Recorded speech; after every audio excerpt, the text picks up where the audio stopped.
جب حجاج نے حج کے احرام باندھے، بعض راویوں نے تفصیل سے لکھا ہے، میں عرض کروں گا انشاءاللہ وہ جملے بھی، صبح سے لے کر امام نے وہ پورا دن حرم میں گزارا، مسجد الحرام میں پورا روز گزارا، اور اس دن اکثر حصہ امام کا 8 ذی الحجہ کا، امام علیہ السلام کا بعض لوگوں کے ساتھ گفتگو میں بھی گزرا، معاف کرنا 7 ذی الحجہ کا، 7 ذی الحجہ کا دن کا اکثر حصہ بعض شخصیات کے ساتھ گفتگو میں گزرا۔ کچھ راویوں نے روایت نقل کی ہے کہ امام علیہ السلام عبداللہ ابن زبیر کے ساتھ زیادہ وقت گفتگو کی 7 ذی الحجہ کو، جگہ بھی ذکر کی ہے کہ مقام ابراہیم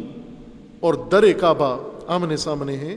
مقام ابراہیم اور کعبہ کا جو دروازہ ہے اس کے درمیان جگہ ہے۔ آج کل رش ہونے کی وجہ سے وہاں جانا مشکل ہوتا ہے، لیکن اس زمانے میں اتنا بھیڑ رش نہیں ہوتا تھا معمول کے دنوں میں، تو وہاں کھڑے ہو کے گفتگو بھی کی جا سکتی تھی۔ اس راوی کے بقول، یہ چند راوی ہیں، انہوں نے ذکر کیا کہ ہم دیکھتے رہے کہ امام مقام ابراہیم اور در کعبہ کے درمیان کافی دیر تک تشریف فرما رہے، کھڑے رہے، قیام پذیر رہے، اور عبداللہ ابن زبیر کے ساتھ گفتگو میں محو رہے، اور ہم نے یہ گفتگو سننا چاہی۔ بعض لوگوں کو ویسے شوق ہوتا ہے دیکھیں وہ کیا بات ہو رہی ہے، ویسے بھی حالات سیاسی طور پر معلوم تھے سب کو، اور امام علیہ السلام کے بارے میں بھی علم تھا سب کو کہ امام حکومت کی مخالفت میں نکلے ہوئے ہیں اور کھل کے اپنی دعوت بھی دے رہے ہیں اور حالت قیام میں ہیں، حکومت کے ساتھ مقابلے میں ہیں، لہٰذا یہ گفتگو سب کی دلچسپی کی گفتگو تھی کہ کیا ہو رہی ہے، چونکہ دونوں شخصیتیں مخالف تھیں۔ عبداللہ ابن زبیر نے بھی یزید کو حاکم نہیں مانا، بیعت نہیں کی، اور سید الشہداء نے بھی نہیں کی، اور ان کی گفتگو دلچسپی سے خالی نہیں تھی، ہر آدمی چاہتا تھا کہ سنیں۔ انہوں نے کہا کہ ہم نے بہت کوشش کی، کسی بہانے سے قریب ہوئے ہم، تاکہ کم ترین فاصلے پہ پہنچ جائیں جہاں سے ہمیں سنائی دے کہ کیا کر رہے ہیں، آپس میں ایک دوسرے کو کیا کہہ رہے ہیں۔ کہا جب ہم قریب ہوئے، اتنے فاصلے پہ پہنچے کہ جہاں سے گفتگو سنائی دے سکتی تھی، تو انہوں نے گفتگو آرام سے کرنا اور دھیما لہجہ اختیار کر لیا، یعنی آواز اپنی دھیمی کر لی کہ آواز نہ جائے، تو کہا ہمیں کچھ پتہ نہیں چلا کیا گفتگو کر رہے۔ اب ہم چاہ رہے تھے کہ کچھ اور تھوڑا قریب ہو کے سنیں، کہ اتنے میں قریب وقت آ گیا لوگوں کا، اور لوگ آ کر تکبیریں بلند کرنا شروع کر دیں۔ 8 ذی الحجہ کو امام علیہ السلام نے پھر یہی تکرار فرمایا، 8 ذی الحجہ کو پھر اسی مقام پر تشریف لائے اور آ کر گفتگو بعض افراد سے کی، اور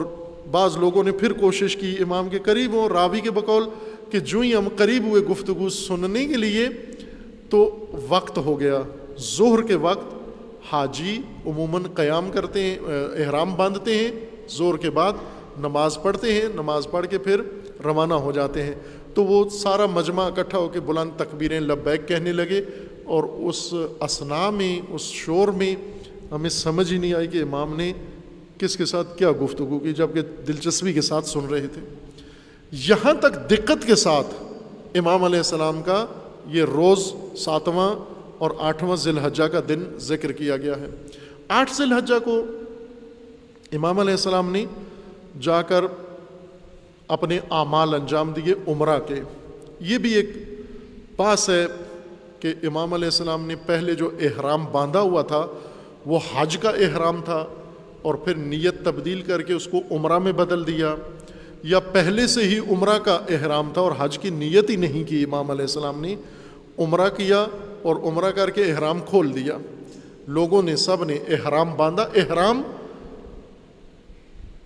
عمل کا نام ہے، اصل محرم ہونا عمل کا نام ہے، لیکن اس احرام کے آداب میں سے یہ ہے کہ 2 کپڑے بغیر سلے ہوئے، انسلے کپڑے، ایک لنگ کے طور پر اور ایک ردا کے طور پر انسان اپنے تن پہ مرد ڈھانپ لیتا ہے، خواتین وہی سلے ہوئے کپڑے نیت ان میں کر لیتی ہیں حج کی نیت سے۔ امام علیہ السلام نے نیت کی اور محل ہو گئے، طواف کیا، پھر اس کے بعد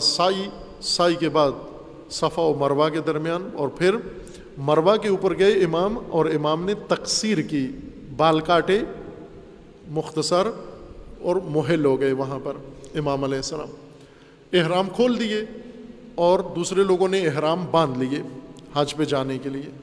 وہاں پر امام علیہ السلام نے خطبہ بیان فرمایا، 8 ذی الحجہ کو خطبہ بیان فرمایا کہ میں مدینہ سے جا رہا ہوں، مکہ سے جا رہا ہوں، اور دعوت ہے، آخری دعوت سب کو